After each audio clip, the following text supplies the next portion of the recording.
In this presentation, we explore a turning point where victory hinged not on firepower, but on sheer logistical ingenuity. Join us as we uncover the logistical revolution, the dramatic tale of how a bold midnight river drop and the creation of the legendary Cracker Line opened a vital lifeline to rescue a starving army from the brink of defeat. Welcome to the Gateway Hub. Positioned in a sharp loop of the Tennessee River, Chattanooga served as the ultimate strategic pivot of the Western theater. To Abraham Lincoln, controlling this crucial intersection was as vital as capturing Richmond itself. Linked directly to Nashville, Memphis, Richmond, and Atlanta, Chattanooga was the essential key to opening the heart of the South. Following their crushing defeat at Chickamauga in September 1863, Major General William Rosecrans and the Army of the Cumberland retreated into Chattanooga. But safety proved an illusion. General Braxton Bragg's Confederate forces quickly occupied the commanding heights of Lookout Mountain and Missionary Ridge, completely surrounding the city.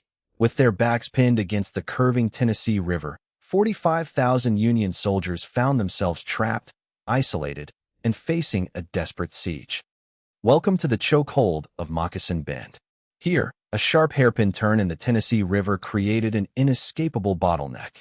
Perched 1,800 feet above atop Lookout Mountain, Confederate artillery held absolute dominance over both the river access and the adjacent wagon roads. With every direct route targeted by enemy guns, resupply from the Union railhead at Bridgeport was rendered entirely impossible. This was the brutal math of starvation. Trapped with severed rail lines, 45,000 Union soldiers were forced onto a single 60-mile detour over Walden Ridge, where heavy autumn rains turned mountain passes into deep mire. Disaster struck on October 1st when Confederate cavalry under General Joseph Wheeler intercepted the route, destroying an 800-wagon supply train and slaughtering draft animals. With 10,000 mules dead and troops reduced to half rations, the army was pushed to the absolute brink. Facing impending collapse, Washington restructured leadership, placing General Ulysses S. Grant in command of Western forces.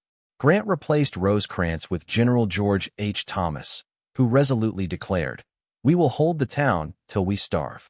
To break the siege, Chief Engineer William Baldy Smith devised a bold new blueprint, an amphibious land operation centered on the Browns Ferry route past Moccasin Point. Survival hinged on abandoning the grueling Walden Ridge route, an 8-day, 60-mile ordeal through muddy mountain passes that left supply trains destroyed and rations depleted. In its place came the Cracker Line.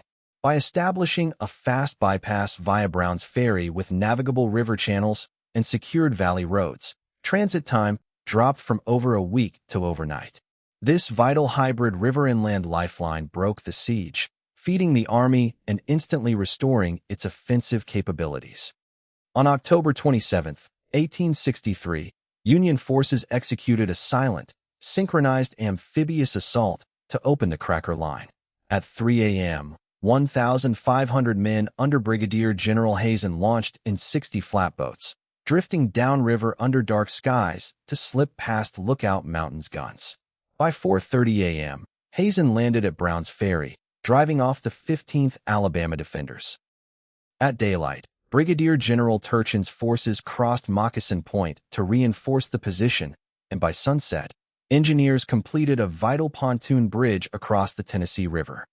With Browns Ferry secured, the path to the Bridgeport supply base stood open. On October 28th, Major General Joseph Hooker marched his relief column into Lookout Valley, successfully linking up with the bridgehead. Desperate to crush this new lifeline, Confederate General Longstreet launched a fierce night assault against Geary's division at Wauhatchie Station. Despite the sudden night battle, the Union hold endured, successfully forging the critical link to supply Chattanooga. On the morning of October 30th, salvation arrived. The steamboat Chattanooga reached Kelly's Ford, completely bypassing the Confederate chokehold and bringing the new lifeline to life.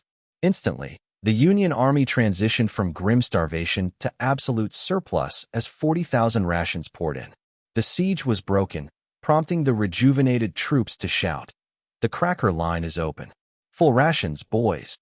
Opening the Cracker Line did far more than end a siege.